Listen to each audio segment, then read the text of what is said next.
Hello, and welcome to Ficsation, where I talk to my guests about their fiction fixations. I am Daniel Radford, author, podcaster, creator of various things, and today I'm joined by Sarah Arnew, who is also an author. Hello, Hello, thank you for having me. happy to have you. Enjoyed doing the other show with you and figured I'd drag you onto a different one. Or it was more like I decided I was going to be on fixation and then sort of was like, oh, how can I manipulate my way onto it, you know?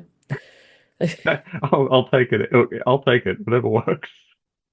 Uh, So today we are going to be discussing Inside Number Nine, which is a British black comedy, allegedly, anthology series created by Steve Pemberton and Reece Shearsmith, who, if you don't know them, I knew of them a little bit, but not a lot. Pretty well-known comedic performers and writers who are very good at what they do.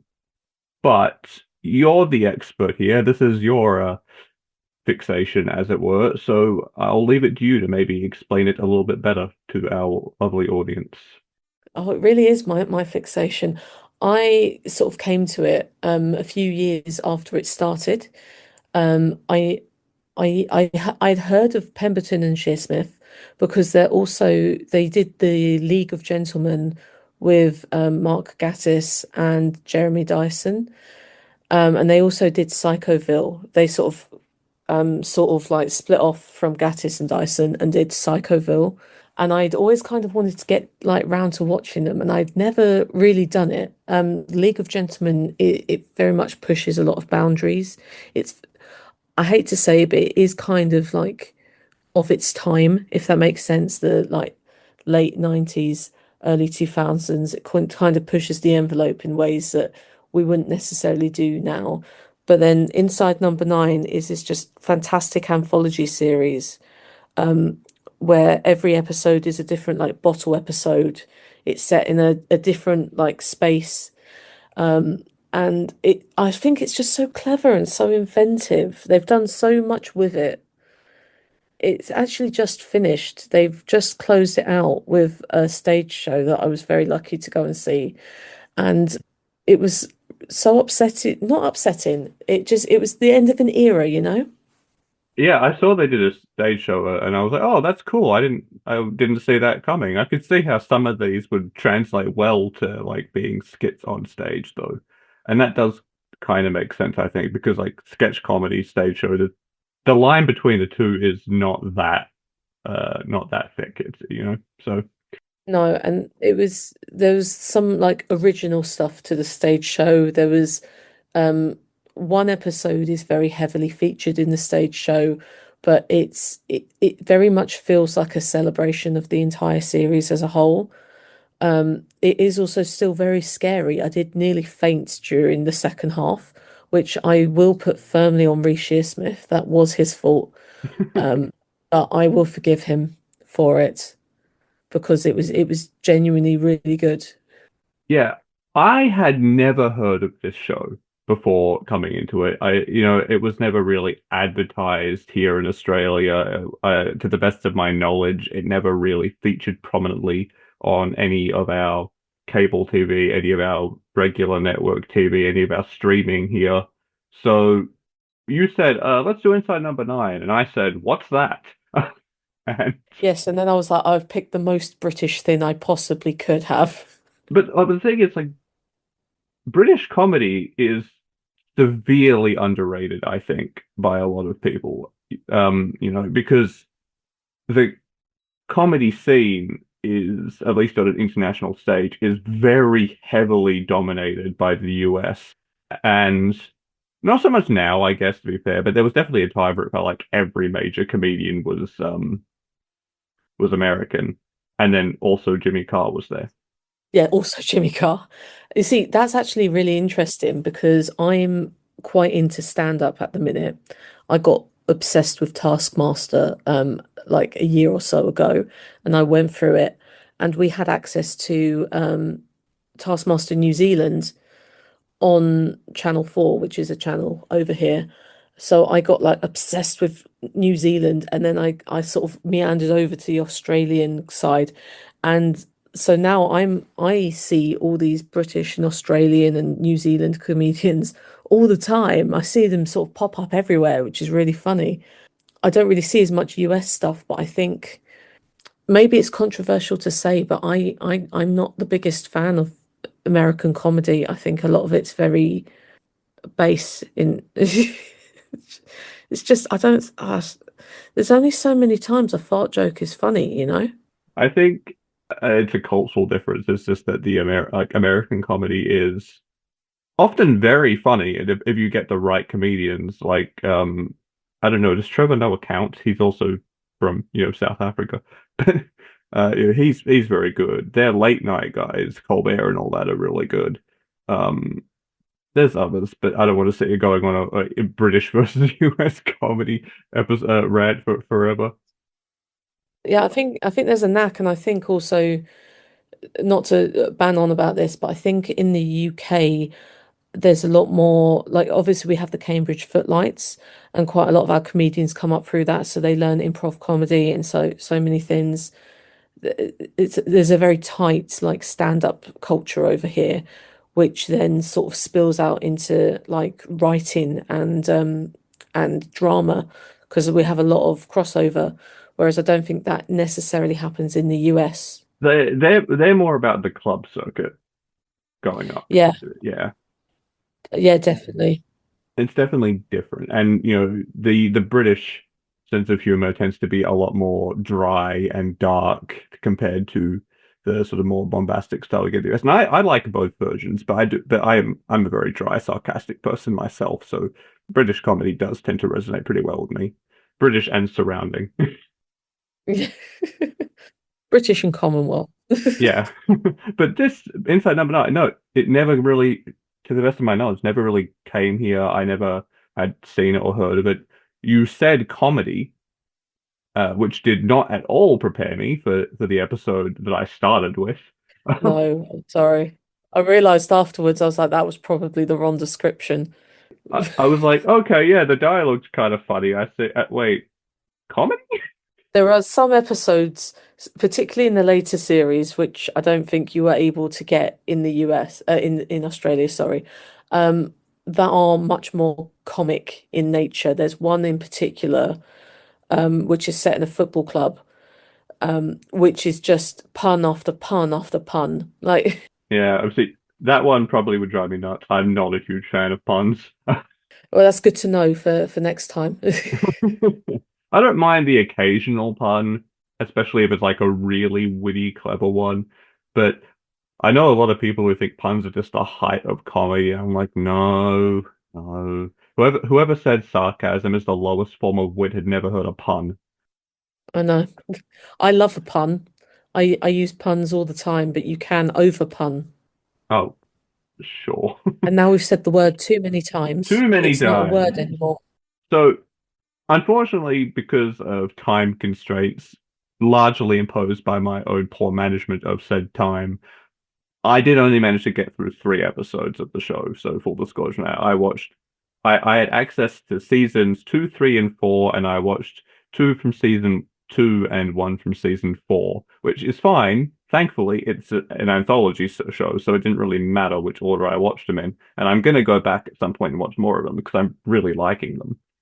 But those episodes were The 12 Days of Christine, The Trial of Elizabeth Gadge, and Bernie Clifton's Dressing Room. And they were all so different from each other. It's something that I really appreciate about Inside Number Nine is that it feels very much like they've given themselves rein to experiment as much as they want to. Because those 3 episodes are, well, I mean, the 12 Days of Christine and Bernie Clifton's Dressing Room are considered to be two of the best episodes. And I would think realistically they're pretty similar in a lot of their themes and like staging devices. But then you've got the Trial of Elizabeth Gadge, which is like a folk horror.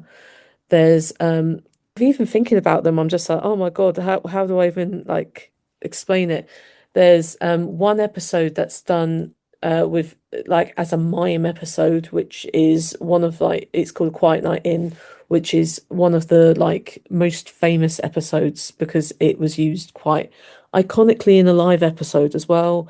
There was the live episode which was fantastic, and I have a really funny story about that I could tell you actually. You've got Zanzibar. You've got Zanzibar, which is an iambic pentameter. You've got a Shakespearean heist later on in the series. There's so many different like plot elements. It feels like they're just like, right, what do we want to write? What do we want to give a go? And I mean, there are episodes that aren't as good as the others. Everyone has their favorites. In my opinion, there's not a singular episode which is really, really bad. There's episodes where I might not rewatch, but there isn't an episode where I've turned it off and been like, that was bloody awful. Who the hell at the BBC let them put that on, you know? Yeah, I mean, I think it's a good sign, right? When you get a bunch of people who are like arguing over which one is the best, but there's very little discussion about which one's the worst. Yeah, I don't think I've ever spoken to someone who's been like, oh my God, I absolutely hated that episode. It's like there was one recent in the I say recently, in the last series, there was an episode called 3 by 3, which didn't have them in it. It's the only one that doesn't have either of them in it. And it had a comedian called Lee Mack in it, Oh, who I know him. He's is a very great. quick-witted comedian. You know Lee Mack? Yeah. I Yeah? mean, not personally, but Yeah, well, I mean, uh, obviously not, that would be weird if it was personally. You'd be like, you leave Lee alone, my best friend. But no, I know him from Would I Lie to You and Taskmaster. yeah, yeah, he's very quick-witted. He does quite a lot of he does like a show over here called the 1% Club, which is a game show. And in the episode he hosts, he basically plays himself hosting a game show. And even that people were like, oh, well, it doesn't have Reece and Steve in it. But like even that one's not like a bad episode. I rewatched it for this because I wanted an excuse and still really enjoyed it, you know. Yeah, I I was a little shaky at first at this very beginning of like 12 Days of Crusade. Not shaky as oh spooky, scary, even though there was the potential for there to be a ghost. I was more like apprehensive because you had described it to me as a comedy, and I was like waiting for the comedy to really kick in, and then it starts slipping in little bits, and I'm like, oh, okay, no. By the end of it, I was blown away. The writing is so good. The Yeah, and like not just the comedy is very good as well, but just the quality of the dialogue and also the more emotionally poignant bits they do are fantastic. And I love it when comedy is willing to, not always shoot for the punchline, but is willing to use laughter to explore more difficult, complicated things. I just, the other day, you probably know this actually, we just finished recording an episode for this about It's Always Sunny, and we were saying very similar I things wonder who picked that one. where they use the comedy to explore a lot of potentially taboo, difficult to discuss content. And this is in a similar, not quite the same brand of comedy, but it's in a similar boat of using comedy to tell some, at least from the three I watched, two out of three of those were actually very emotionally poignant stories. They were just also funny. I mean, I think we've spoken about this before, but I very much see comedy and horror as two sides of the same coin, because they both provoke a very intense emotional reaction from a person, and it's sort of the way they're very easy to process emotion through. I think comedy's harder to do that with, and it's very hard to get the balance right. But a I don't think there's an episode where they've necessarily missed that. I think the way they write, and especially, I mean, as an author yourself, it can be quite hard to write succinctly and emotionally still. I have a bit of a back. I'm not going to say a background, but I've written and published quite a lot of short form content, and I am kind of working on a project inspired by Inside Number Nine on and off at the minute, where I'm trying to write succinctly, like some short stories, some short stories, and it is after going back to novellas for a while, going back to flash fiction and short stories, it is quite hard to sort of keep that emotional impact going through without it seeming rushed. But I don't feel ever rushed when I watch an episode, even though I know it's 30 minutes. I know I'm going to get a complete story in that time. I'm in a sort of similar boat. I do write a lot of very succinct short stories, because I mean, for the other show of Stories Across Borders, I have to at least once a month, to fit the theme. But even without that, I do a lot of fairly short things. I have my own anthology series of short stories I do and things like that. So I've done a lot of very like flash fiction short form storytelling, and it can be tricky to in such a short amount of time and space to convey the things you want to convey. I There's been multiple episodes at SAB where I've like in the fourth episode of a cycle where I've written the story and we've been discussing it. I've sort of gone, I could have done this better if I had more space or if I had more time. So I'm in a similar boat, I think, where I watch this and I'm like, these guys don't have, they have never had that problem where they have not been able to convey exactly what they wanted to convey in the space where they can convey it. And yeah, they're very, very good at short form storytelling. It was very interesting to go and see the stage show, which was called Stage Fright, because it's set up very much like a traditional West End um, play with the two halves, like 2.5 hours, two halves with an interval. And even though there is like a through line throughout the entire play, it is very much set up in sort of sections, which was Okay. really interesting to watch. I was kind of wondering how they would go about that because obviously it being a sketch anthology kind of deal where every episode is its own self-contained thing, often in very different settings, plus they are in every episode except the one. I'm like, how exactly would they go about doing that as a stage show? Like, do they just go very minimalist costuming, and do they still play all the characters themselves? Do they have like a more through line narrative? Do they have a cast they give roles to? I was curious how they actually structure that. So I don't want to give too many spoilers because I don't know if a pro shot is going to be coming out. And I, but basically, there is a cast. They do some really clever camera work at points. There is an overarching story, which is very in the vein of Reece and Smith, Reece and Steve, where they've taken the idea of the theatre itself as the bottle for the bottle episode in a way. It's kind of set up around the idea of the tradition of the ghost light in the theatre, where you keep the light on overnight and after in between shows in the theatre, which is a very superstitious thing that goes back in the West End.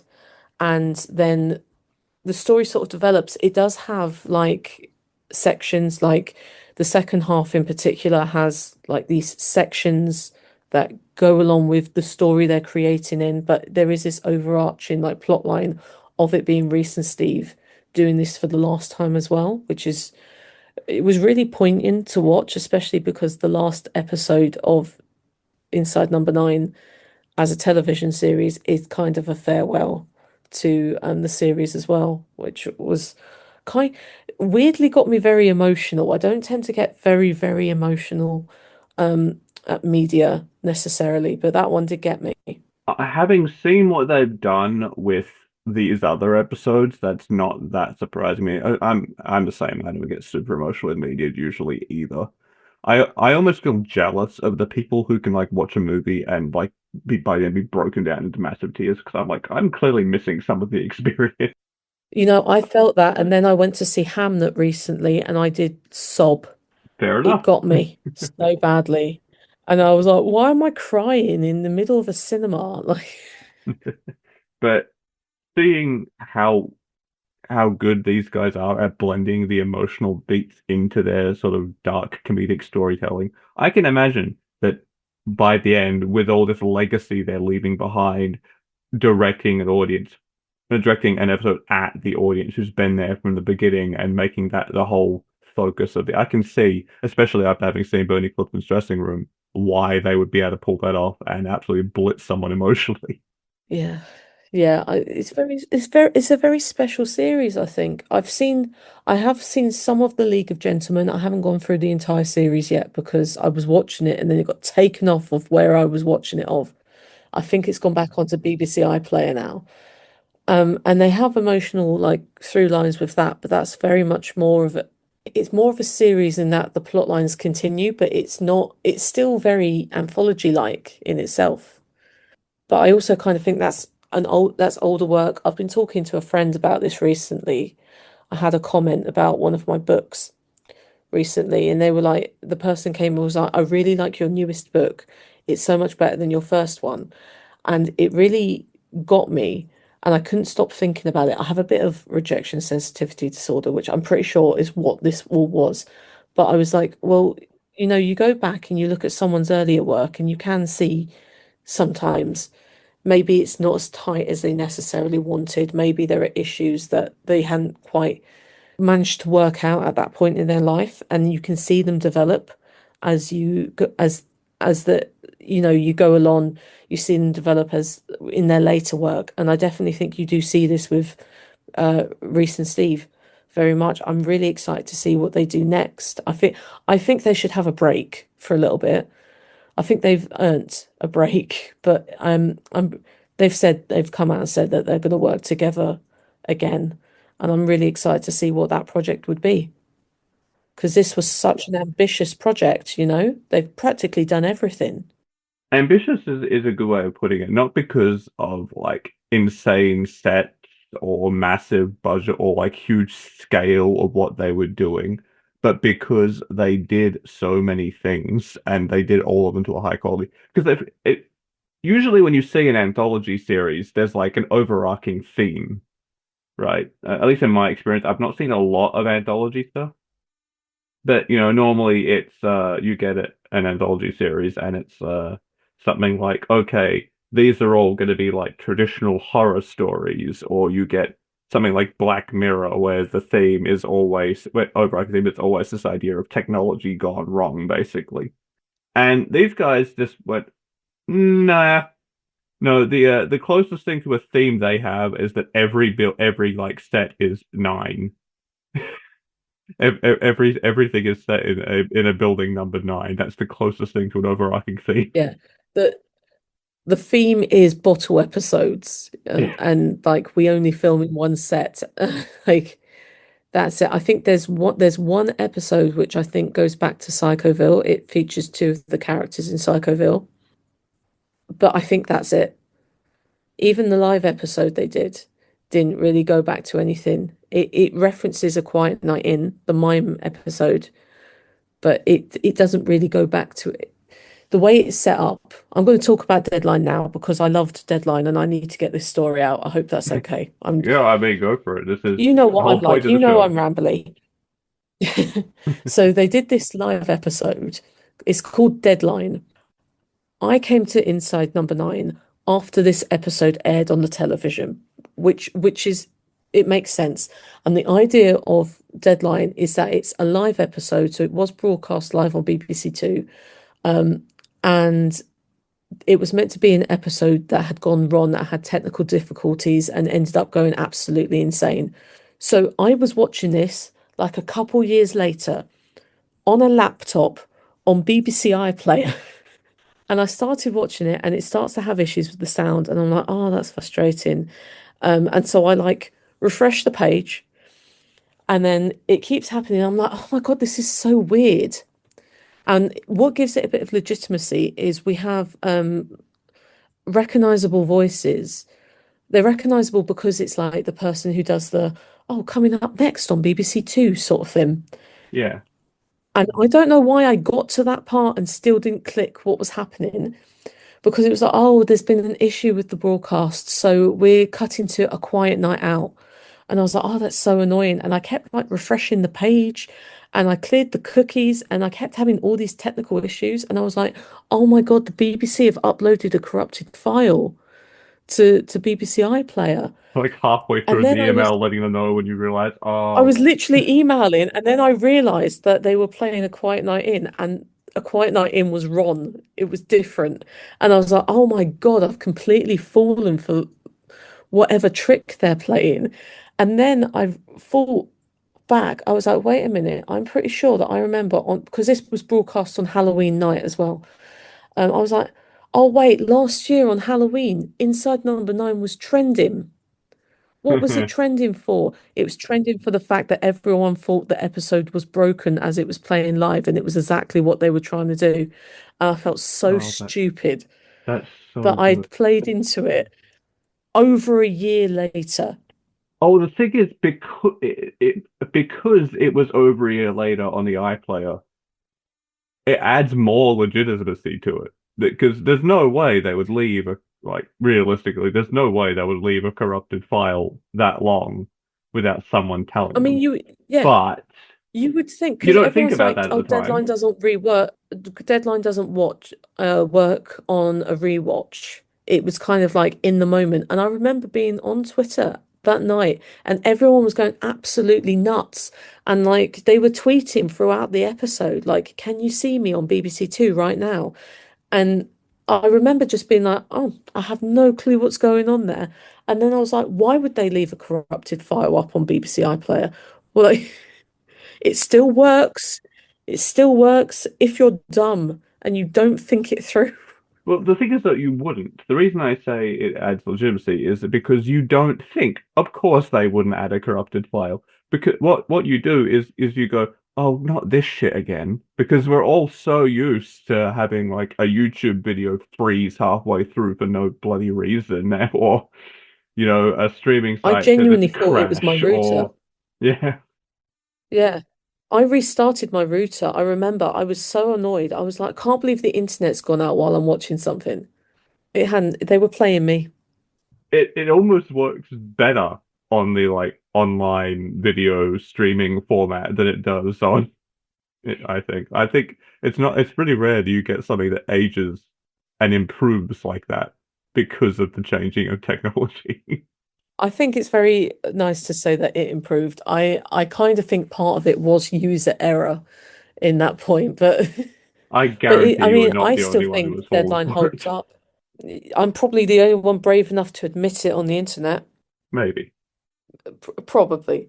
But I do feel like the episode still holds up. I think we've all kind of been in that point where we've, as you said, we've been watching something and then the internet goes or something. It, I had a it's a fun experience. I had an issue like that. I don't even remember when I messaged you saying, yeah, I've started watching this. Partway through, like one of them, I actually said, I'm trying to get this episode to work. And that was because there was some Oh, weird shit with YouTube, and I had to back out of everything, leave YouTube, turn the TV off, and then go back through all of the steps to get to the episode again to make it play. oh, that's so weird. No, I don't think I got that. Yeah. That was going from the 12 Days of Christine to the Trial of Elizabeth Catch. I was getting so annoyed. I'm Oh, like, well, why isn't this working? it's those witches.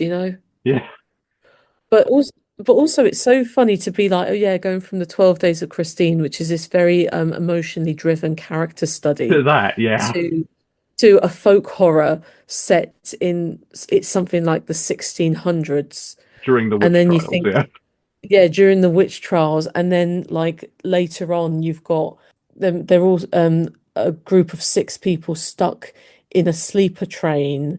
Um there's a vampire story which is very subtly done until the end. You've got Lee Mack hosting a game show that goes really terribly wrong. There's so much creativity in it. There's one episode that's done basically all on a ring camera, which is I really enjoyed it. Like I'm just like, where do you come up with these ideas? And can you help me with some of mine? Yeah, I mean, what's crazy about it, like jumping between the three episodes that I did, was the entire time I'm just sitting there going, how is their dialogue this consistently good? What the I like to think of myself as a pretty good writer. I'm, selling books. So obviously I think I'm at least passable. But dialogue is something I have to work at all the time. It is by far the thing I have the most trouble doing is writing believable dialogue, and making characters sound like different people and not just me. So I had to really work to get my dialogue to exist. And these guys, it just flows so naturally and is written so tightly. I'm so jealous of their ability to write dialogue. I know every so often I'm like, oh, I feel really bad about my abilities. I'll watch Inside Number Nine, and then I'm like, why did I do that? That was a mistake. Yeah, they're very tight with their writing, but I think also they've been working together for what, like 20 years There, at yeah. least. So they must have a sort of shorthand in between the both of them. I don't know. I think it would be really nice to have that sort of relationship with someone as well. Yeah, It's not like one of them's the star. I think they both get episodes where they're both allowed to shine. It feels very equal. It feels much more like a partnership rather than some partnerships which are like, oh, there's this person and also their support person. yeah, I think this is also like, for instance, there are episodes that are very much based around one of them, and the other ones just let them go on with it. Like there's one episode called Misdirection, which is very much a Reece Shearsmith one. And then there's also this other one called The Riddle of the Sphinx, which is all about cryptic crosswords, which is like Steve Pemberton's like entire thing. He loves those. I feel like I feel like he mentioned something about those. There was a thing about him crosswords or something on Taskmaster at one point. Yes, he did one for Greg Davis. But it's so nice that it feels very equal in ways that sometimes media relationships, media like partnerships don't always feel equal. Yeah, no, I get that. And it's one of those things where I'm always torn because on the one hand, I'm a massive control freak. So Oh, I am same, yeah. I'm so uncomfortable giving control of a project to another person. But I've had those moments as well where you're bouncing back and forth with someone and you're just on the same wavelength creatively. And I do get why you would want to. If you could sustain that for 20 years, I can understand why you would. Yes, definitely. I was say we keep referencing these a couple episodes though, these ones that I watched. So if it's okay with you, I would love to actually just briefly go over those episodes themselves, those individual bits, because we've talked a lot about why these guys are amazing, and we've touched on a couple episodes I haven't seen. Just I'm dip into a sorry, I couple I just can. I No, just no, you no ramble need to about things apologize. when I'm excited. No, you're doing that is the episode. That's the premise of the show. You're doing the right thing. I just want to talk about the ones I like. This is why most people don't ever invite me back because I just ramble at will. That's why I'm going to keep doing it. That's reassuring to know one person likes it. So I said the same thing to Saffron. It's great that I have a guest than Rabble. I love it. It's less work for me. I'm so excited for that episode. I think my favorite was the 12 Days of Christine, out of the three that I Yeah. watched. Yeah, it's one of those episodes that people say, oh, when it's your favorite, which one's your favorite? And you say, The 12 Days of Christine. Everyone's like, that's such a basic answer, but it's such a good episode. It's basic because it's not basic, it's right. Like Exactly. That's my opinion. Like, there's a difference between jumping on a trend and something being so good it has earned its place as that as everyone's favorite. And I can understand why some people prefer other episodes, perhaps.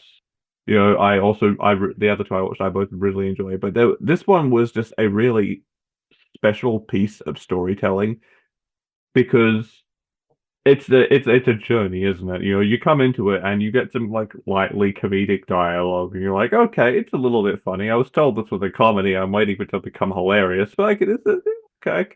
I can vibe with this until the real laughs come in, and then there's some subtle implications of, well, maybe there's a haunting, and also the 12 days of Christine.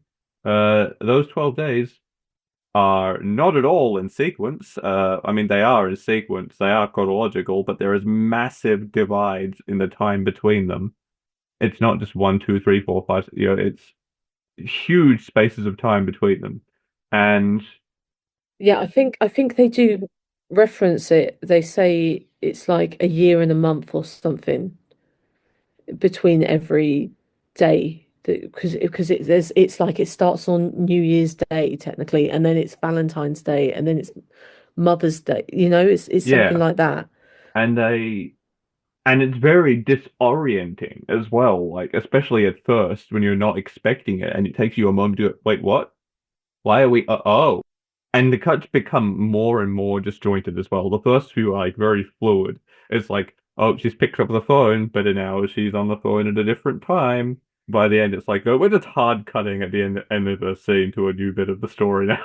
Yeah, and I think there's so many things that if you go back and do a rewatch, there's so many things that you pick up on that make sense on a second watch. Like one of the ones that I didn't notice until like because I rewatch this every Christmas. Because it finishes the conclusions at Christmas. I rewatch it every Christmas. Is in the first scene, she comes in with Adam into the flat, and there are lights on the Christmas tree. The Christmas tree's still up because it's New Year's Day, and she's been out on the pool, and the lights are like blue and red. Oh shit, they are. And he's a They're not fireman. like He's proper, dressed like as a not like fireman as well. yeah, and he's dressed like a fireman, and it's like oh, of course. They're very good at sort of dropping in hints that you don't necessarily pick up on until you've got it, and then you're like, oh my God, yeah, of course. Like, And the thing is, so because she's like I mentioned to you before we started recording, my first thing, I guess, once it became clear that this wasn't not going to be your typical haunting like it they tried to make seem like at first, because immediately I was like, that's kind of a weird choice for like being haunted by an ex, as that was your like first little boyfriend you had when you were 12. It's a like weird choice. yes, they No, yeah, really do focus in on this boyfriend who died of leukemia. And yeah, when I watched it, I made my sister watch it a couple of years ago, and she was so hyper focused on the boyfriend. She kept pausing it and turning to me. It was like, but Reece is the boyfriend, isn't he? And I was like, Jess, how can he be the boyfriend? Because, like he's very obviously dressed to be like an adult man in it. yeah. And she's like, but it doesn't make any sense any other way. Yeah, I very quickly started moving on from this is a normal haunting to there's something weird going on here. It could be the haunting. I hadn't ruled it out yet. But then she starts questioning the jumps in time herself and becoming aware of the like weird things in her memory that are adding up and the fact she's jumping from time to time to time. I was like, oh, huh. And then I remembered her dad had like in that one scene with dementia, and I'm like, maybe she's got dementia and it was hereditary, and she's got like early onset Alzheimer's. That's what I thought it was. I was convinced that it was going to be an early onset dementia story. And I was already like so upset that it was going to be because you get very attached to Christine. Yeah. You do see her go through this like she's quite flighty at the beginning. She's like quite mean about her roommate, and you I do loved her see her roommate. character. This is a side of Sorry? her. I loved her roommate as a side of her Oh, the roommate was roommate's amazing. fantastic, yeah. But you do see Christine really develop as a character, even within like that 30 minutes and like that one day over a period of like 13 months, Yeah, which is so well done as well. You do see her really develop as a person, and you do you get really attached to her. you basically witness, I mean, not her growing up from child to adulthood, sure, but you do witness her growing up effectively and going from, being a young adult to a woman with a young child who has matured and been through all kinds of different experiences and dramas and difficulties. And you do become attached and you do feel like you've just witnessed an entire life play out, and then you're like, "Oh, I have," because of course the twist at the end is this is her life flashing between her eyes and like behind her eyes in her head. God, I just blanked on the saying. Before her eyes, because she's been in this car crash, and that's why it's all jumbled and a little bit weird, is because her brain is shutting down. She's dying. Yeah, the first time I watched this episode, I literally got to the end of it. I sort of paused the credits and was like, oof. Yeah, it's a gut punch. You're like, oh shit, but I like her. She's so like likable And and I think Sheridan Smith, who plays Christine, does it so well as well. oh, She's such an incredible fantastically. actress. I've seen her on stage. I saw her. I took my mum to see Joseph and the Magic, the Amazing Technicolor Dreamcoat, and she was the narrator. And I had some issues with the show because Jason Donovan was in it, and oh my God, it was the cringiest thing I've ever seen. But she was the standout in that, and like every time I watch this episode, I'm like, oh, you're so good. You're so good at what you do. Oh yeah, no, her performance was incredible, and the whole thing was so well written as well. Like by the end, it really hits you that you've just watched the person's life, basically her whole life play out up to just about into this, and that it had been cut short. That there was so much more that should have been left, and that she now has to make peace with that, and she's realizing it herself. And it's like, oh, but I don't wanna. And there's still so much to do, you know. Can I ask you a question about your interpretation of the episode? Yes, please do. So, I mean, obviously we've gone into horrific spoilers already, so I'm going to carry on. At the end of the episode, they're all sitting at the table, and obviously, like her father's there, the roommate's there, um, Adam's there with the son, Jack, and she says something like, "Adam, are we back together?" And he's like, "Yeah." Did you think that they were actually back together, like in real life, or do you think that was just her brain trying to come up with some sort of happy resolution for her? I genuinely don't know. And I have thought about this, like watching it, but I genuinely I don't know. Because I love to think that she was going more into a happier time in her life when she died, but I just don't. My gut is like, no, because it seems too picture perfect to me at the end. Like her dad's there, and her dad's all. The whole point with her father was to sort of show the generation, and he's completely fine at the end. Oh no, I was just like always so interested to ask people that. I am in a similar boat to you, I think, where I lean maybe more towards no, but it would be nice if it was yes. But I think they left it that ambiguous on purpose. Yeah, maybe I can just pretend that Yeah, Sheer was having a happier time. honestly. The thing, She was not at one point. no, the crazy thing is they foreshadowed the reality of the situation through the whole episode, and until the end, you Yeah. don't catch it. Yeah, it's like the silly thing. The first thing you see are the ambulance lights on Yeah, the Christmas tree. yeah. Also, she's listening to "It's Time to Say Goodbye" constantly Yeah, throughout all the time. yeah. And I really loved how that tied into the moment of her death that it was Hmm. playing on the radio as well. I tell you what, the first time when I watched it with my sister, the first thing she said the episode started, she was like, "Those are some bloody weird Christmas lights." She was like, "You should really go for like a warm tone." And I was like, "Jess, I think you've completely missed what they're trying to do here." That's so funny. Oh yeah, because red and blue, just red and blue, like you do get red and blue Christmas lights, but there's usually a couple other colors mixed in there. Yeah, I didn't catch that at but all. They're so no, good. I just feel sorry for the poor production assistant who's obviously had to like take out all the other bulbs. Or replace them with different, like, yeah. Yeah. That's And I probably was what like, I they hope did. you got paid well, production assistant. They almost certainly had to buy like two or three sets of Christmas lights and then unscrew the like colored caps and replace them with I red and like blue ones from I know logically other people would have done this, but the idea of Reece Shearsmith having to do that and just getting very upset with himself is hysterical. that is the thing is I would do it myself probably. Yeah, I would as well. Control freak. Like, Yeah.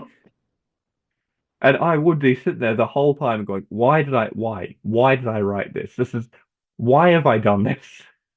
You have no one to blame but yourself. Yeah, I feel like that at the minute. I'm working on a new release to be coming out, and I'm coming up with different marketing stuff, and already I'm like, why have you chosen to do this? This is going to be so good, but why are you giving yourself so much extra work? And it's not even anything close to this, you know? It's not Yeah. it's nothing close to like, oh, we must only have blue lights on the Christmas tree. I've definitely been in that same spot though, where I've been like working on a project, and by the end of it, I'm just so done with it. And I'm like, why? You didn't have to do this. You don't have to make this extra work for yourself. You just could have kept doing the same things you were doing. You had to add this extra thing on. You don't have to publish the book, you can just write it.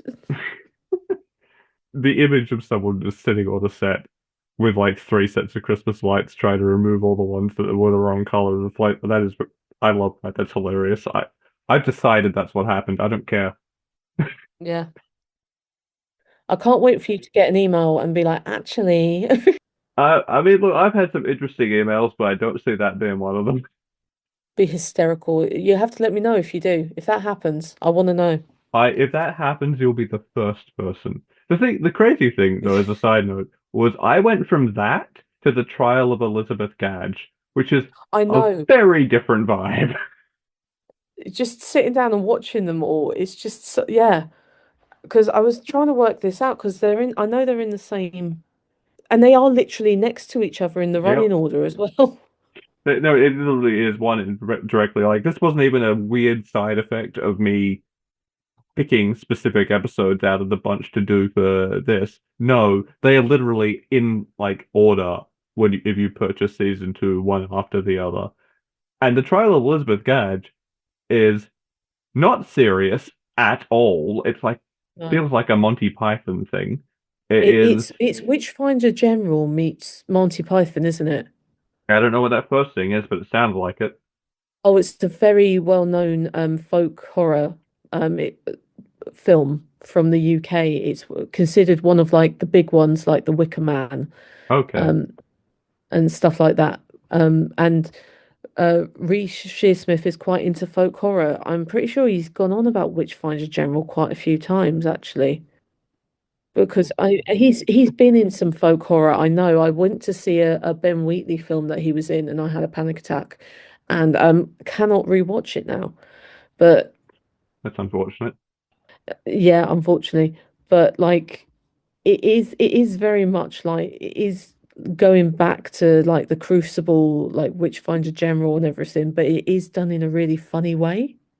I mean, the whole thing was just this absolute farce of a witch trial, basically, which was meant to be. The whole point of it was obviously that the witch trials were incredibly stupid, and everyone involved was either insane, malicious, or both.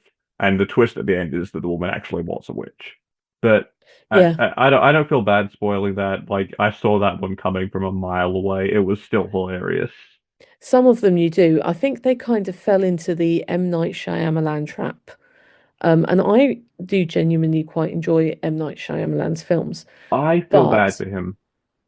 I do feel bad for him because now he's very much pigeonholed in there has to be a twist. And I feel like this also happened with Inside Number Nine not to the same extent, but to quite a big degree, to the point where they were doing interviews like not everything has to have a twist. Yeah. Sometimes it can just be what it is. I can see how, especially if this was like this was season two, obviously. If the first two seasons were like this with twist, twist, twist, twist, twist, I can understand why they would start feeling like shit. I think they all need to have twists, and that would get kind of bothersome after a while. Because that is what happened Yeah. with M. Night Shyamalan, is that he did The Sixth Sense, and it was an incredible movie, fantastic, and it had that such a good twist at the end. And then he was like, "Oh no, I mean, now even I've got to do it again." Yeah, Unbreakable was it the also a good year movie. after? I should know this because I did my dissertation on Unbreakable. I think it was 2000. That had quite a good twist in it as well. It's also considering what it was, quite ahead of its time because this is before the like superhero, superpower craze came through. Yeah, I did a dissertation on terrorism and in the superhero genre, and everyone's like, "Oh, but how are you going to do pre and post 9/11?" I was like, "Unbreakable. That is the Obvious. film." I made so many people watch it. It was great. like look, he's made some very very bad movies. Some that you know, even mentioning one, the joke is like we don't talk about that. That didn't happen. It never existed.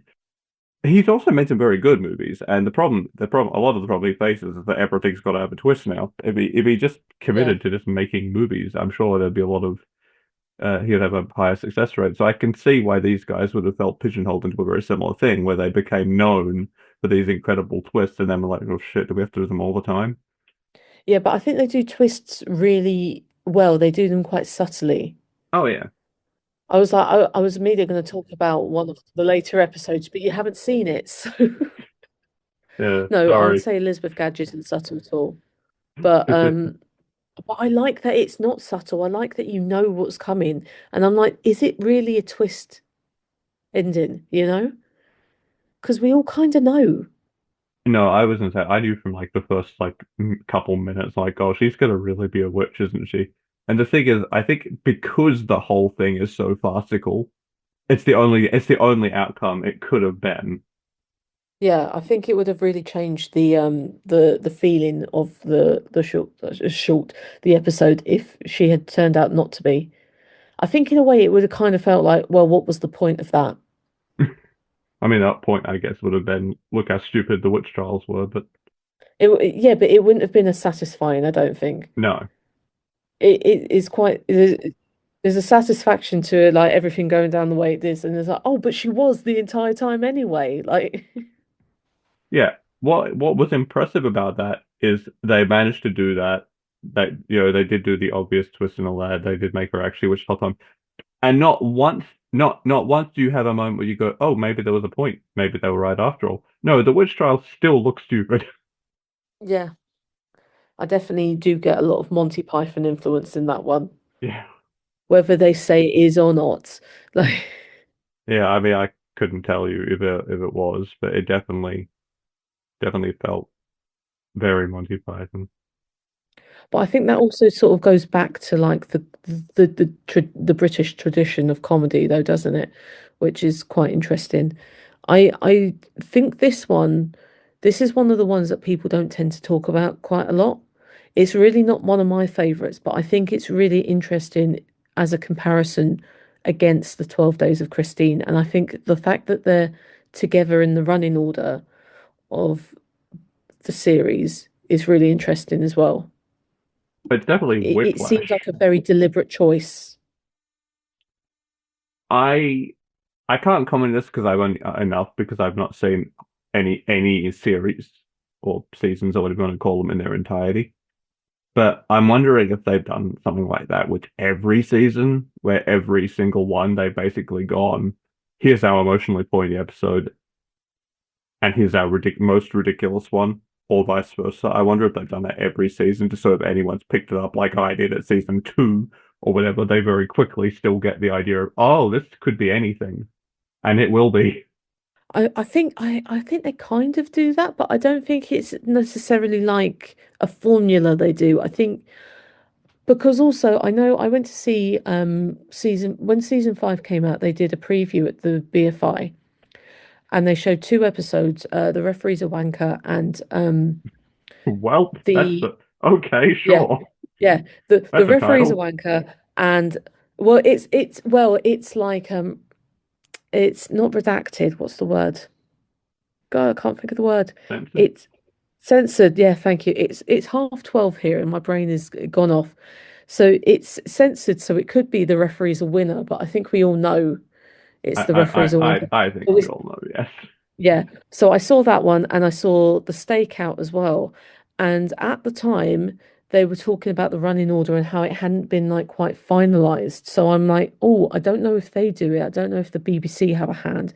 But it's really interesting when I go and I'm on Wikipedia now trying to remember the running order. And that's the opening and then the closing to the series. Okay, interesting. Which is fascinating to me because I would say that the referee's a wanker is quite comedic, and then they immediately go into another one which is kind of comedic, but it references Psychoville. So it's not like they go into the most serious one ever, you know? Yeah, I wonder if maybe it's not so much serious, non-serious, or poignant, non-poignant. It's just that they're making a point of putting episodes next to ones that are in no way alike. Maybe the idea is that they're trying to have them separated out so everything is next to something completely different. Yeah, I think though when people talk about the episodes, they don't necessarily talk about them in terms of series. Every time I've kind of had a conversation with someone, it's not been it's been more in sort of like people seem to like categorize them in terms of tone or sort of elements that work together. I've heard quite a lot of people put Zanzibar, which is the one that's set in iambic pentameter, put it a lot with Wuthering Heist, which is Considering heist, sort of okay. like it's See, meant to be that's a good pun. it's meant to be sort of like a caper, you know, Yeah. which is it's so funny. It's like even when you said to me, "Oh, I can get certain series over here, but I can't get them all. What would you recommend?" And I was like, "Oh God, what episode is in what series actually?" Like, And then you gave me two from each, which was great, by the way. I'm like, oh God. Am I gonna have to buy three separate seasons for two episodes each? But no, I could purchase individual episodes as it turned out. oh, that's fantastic because I was like, I want to give you like a good range of episodes, but I also because I didn't know what you would want to watch, but then I was like, this is too many episodes that I'm giving you. Oh, if I could have, if I would have done them all. I genuinely, I was enjoying it so much. I would have done them all if I had left myself enough time, but I didn't. I was like, there's so many episodes, and then like trying to think what because I would never really recommend the Trial of Elizabeth Gadge, but it's just because it's such a difference to anything else really in those two seasons. Like, I think, especially for the purposes of doing an episode like this, it was a very good choice to, and I think for anyone, it actually is a good choice to do that because if any nothing I think is going to show you that that the identity of this show is that it has no identity more than the fact that those two episodes go one right after the other. yeah, yeah. Um, Are we going to talk about Bernie Clifton's dressing room? yes, I think we would be remiss not to close things out by Yeah, talking about that one because you mentioned that this is one of the other ones that's a big contender for people often reference this as like the best. yeah. Everyone says like this is the best episode, and this episode is the one that's also referenced in Stage Fright. That yeah, I wondered when you started talking about like the way stage fright was created and like framed, and that makes a lot of sense to me. So this episode is effectively it's another one with a sort of surprise twist at the end. Yeah, basically, so spoilers ahead in case you I went think into we've been talking the about spoilers from the yeah, entire time. in case you hadn't realized from the premise of this entire like podcast being people talk about show they really like, it's probably going to be a lot of spoilers for show, book, whatever. But this one is the premise appears to be it is these two guys who were a comedy duo called Cheese and Crackers split up 30 years ago, and they've come back. They've met up together at like it looks like a church or something. It's a To church hall. Yeah, they've come up to like do one last round of skits together or something, and they start practicing some of their old skits together. But the thing is, they do not get along. One of them, Tommy, yeah, although it's Thomas now. It seems like very stuck up, almost very like wanting to distance himself from his old goofy persona. He's working at a marketing company now. You know, he's showing up in a suit. He's trying to keep everything very proper and very business focused and market focused, and isn't really down for the silly, goofy vibes that his partner, whose name I've forgotten, wants. You know, the Len. Len.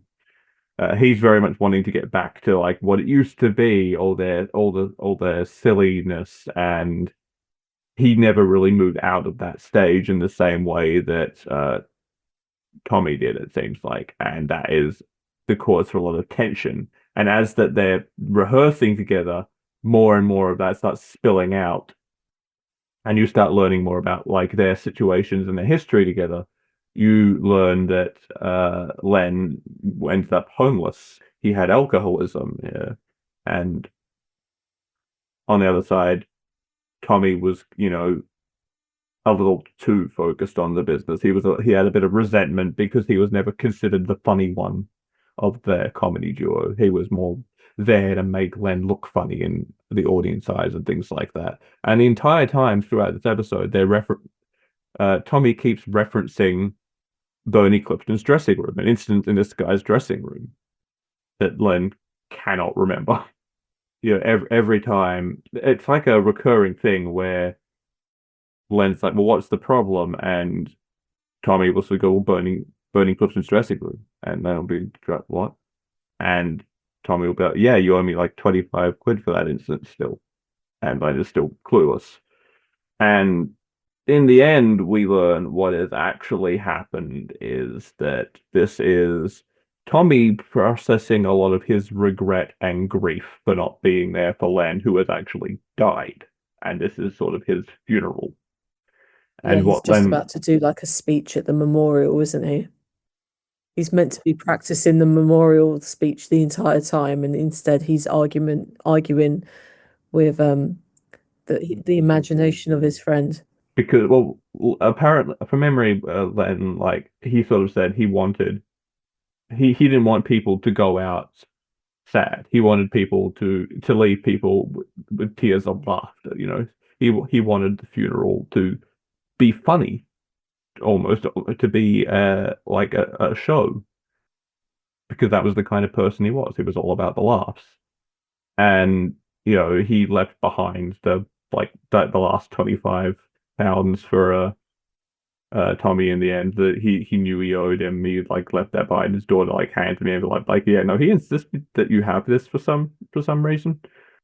And it's another one of those ones where it has a big twist about someone being dead the whole time at the end, and it's actually very emotionally poignant because you're like, oh, this guy, this isn't about them having like some incident they were struggling to get over, and like they're going to be getting back to the good old days by the end of it. This is Tommy is a ball of regret over the things that happened with Len and his failure to continue their relationship. Oh dear. I think it's a really beautiful representation of grief.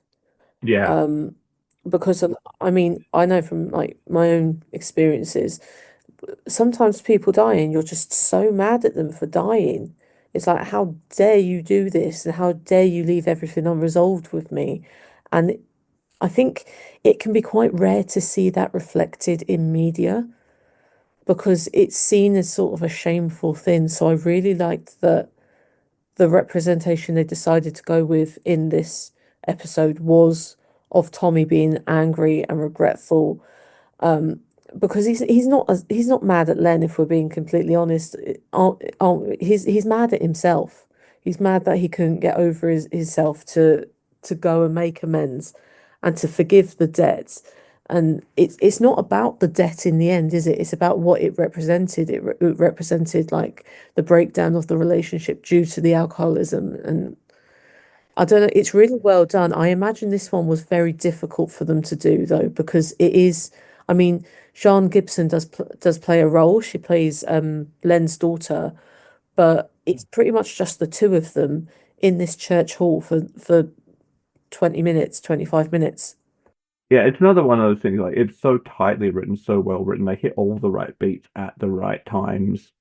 And it does the whole time it feels real. Even before you know the twist, and it feels like these two guys who are like struggling to reconnect because they've walked these different paths, but they used to be such good friends. That tension, like that feels real. The sketches that they're rehearsing in character in universe feel like real comedy skits. They're actually, well, the puppet one, the dummy one was kind of, yeah. But like the interview skit they do and the brown bottle skit they do, they feel like things that you would go to a comedy show and see someone perform, and they are genuinely funny. And I think that that realness and the realness of the way that these two seem to interact and feel about each other, these two characters, adds a lot to the poignancy of the reveal that it is just Tommy struggling to get over the fact that he wasn't there for this person that for Len when he felt he should have been. And it felt very right to me that even though we get to see Tommy's grief, at the end, yes, he's gone through this really emotional experience. He's gone through this grief, but he does kind of like pull himself together to go out and do the speech and everything. He very much puts himself in the performance aspect of it before he Yeah, goes out. So it feels like we've just got to see a tiny little bit of Tommy as a person before he has to go off and still be, I can't remember which one he was, but like cheese to crackers, you know? on top of that, though, it's also him giving Len what he wanted. Yes. Yes, it's a very nuanced episode, I Yeah. think. Both in that he was going to make the funeral of something to laugh and be and shed joy out in, but also giving Len his one last performance. Yeah, it's a very. I understand very much why so many people like it resonated with so many people and why this one is in the running to be considered one of the best episodes because I think it's something that all of us have some measure of experience with, even if it's not necessarily a depth thing. We've all had friendships, relationships, even family arrangements dissolve and have like lingering, like, oh, I wish I'd done better. Yeah, yeah.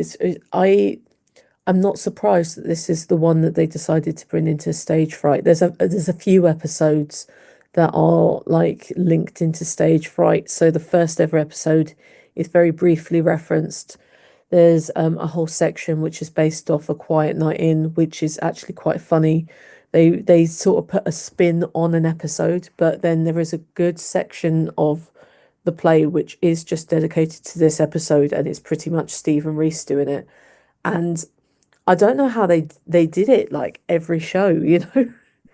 I imagine that this was a very emotional one for them to write because it is very close to their personal relationship, at least from what you can tell from the outside. Like they have had this very long-standing comedic partnership. They have spoken before about how they've argued about different episodes. They've spoken about how weird it feels to do things without the other. I know Reece Shearsmith, when doing press for Taskmaster, he was just on. He was talking about how it was strange that Steve wasn't there with him. So I imagine that probably at some point in the run they regretted um, doing this one. I feel like it's something I would regret, even if it's like the best episode, you know? It's when you like write something and you put it out there and you and like as you're working on it and you're sort of going, there's maybe a little bit too much of me in this one. Oh yeah, that was me with hypochondria. Yeah. Yeah. Also, there was this really funny recurring gag in Stage Fright where there was a celebrity guest at every play, every performance. And Bernie Clifton was the last celebrity guest of the run, That's very good. which was quite a nice closing, I thought. I thought it was going to be Tim Key, but I was wondering if Bernie Clifton was a real person because I'd never heard of him. yes, no, because I didn't really know him. He was kind of like before my time, she says. But have you ever, because they talk about the puppet. The puppet, I don't know if you know Oswald the Ostrich. Yeah, it sounds vaguely familiar. It's like this, if it's the one I'm thinking of, it's this really annoying. Yes, it's this orange, it's not the one I was thinking of, but it's this like orange ostrich puppet, which is a bit unsettling to look at. But they say about how they have to destroy the puppet at one point. Um, I don't know. It's nice. I bet he gets royalties off of it. Like, which Yeah, in a probably. way, they could have just made someone up, you know. But it's nice that there was this callback to like someone who was quite big in British comedy as well. But they reference a lot of things that were actually real shows and things like that. They reference Blankety Blank, they reference Crackerjack, they reference Britain's Got Talent. Like I think they do that intentionally because it roots these two people in our reality. Deadline, Deadline, the live episode, it's Ghost Watch. Which when I realised what they were doing, I was like, oh my God, they're doing Ghost Watch. It's incredible, you know? But I think it was a clever choice because it's another thing. It makes it more real to us by like firmly rooting these two fictional people in a reality that is ours that we know. I think they did that very intentionally. Yeah. It's just the level of detail that goes into these episodes. It's crazy. It's yeah, it's like everything's thought of. That being that, yeah, it's the every single one like is down to a like fine, very like fine tooth comb is a term that comes to mind when I think of how detailed and how down to like the slightest nuance the episodes I saw were. That being said, though, we've been going for a bit, and we should probably close things off. So, as Yes, much as because I, I'm just losing as losing the ability to be coherent. yeah, as much as I would love to keep going, and hear more of your thoughts on it all, we don't want the episode to go for 6 hours. No one will watch it. That's true. Yeah. I mean, that's two whole series. I'll just conclude with the note that I think Little Happens is the best name for a town I've ever heard. Oh, they did in the League of Gentlemen, it's all set in this one town called Royston Vasey, which is also a fantastic name. And I'm pretty sure that's someone's actual name they stole. Yeah, so if you guys enjoyed this episode, you can find more of these episodes as well as episodes of my other show stories across borders on my website, radfordwrites.com. You can also find the various short stories I write for that show there, as well as other ones, poetry, that sort of thing. You can find my own anthology series, Epilogue there. You can buy my books there. Basically, if I make it, you can probably find it on that website. And where can people find you and all your content? So I'm under Aldbera on pretty much most of the social media platforms. It's Aldbera. And my website is sarahrnew.wordpress.com, where you can find all of my links, including my two books, um, my two fictitious novellas, Mrs. Liberius and Hypochondria, and they're also both on Amazon if you want to pick those up. Highly recommend Hypochondria. I've read that one. It was very good. We did an episode of it on it for a SAB. It is good. It's had lots of good feedback recently as well. I've apparently made someone faint, Oh, well done. which I don't know. I've yeah, but I also felt really bad about it. I was like, I was Oh, hope you were take sitting take down. take the take the compliment. Yeah, All right. Well, thank you for coming, and I'm sure I'll find other episodes and various things for you to appear again at some point. I will be lurking. Yeah. Once. Thank you for having me. Yeah. Until next time. Goodbye.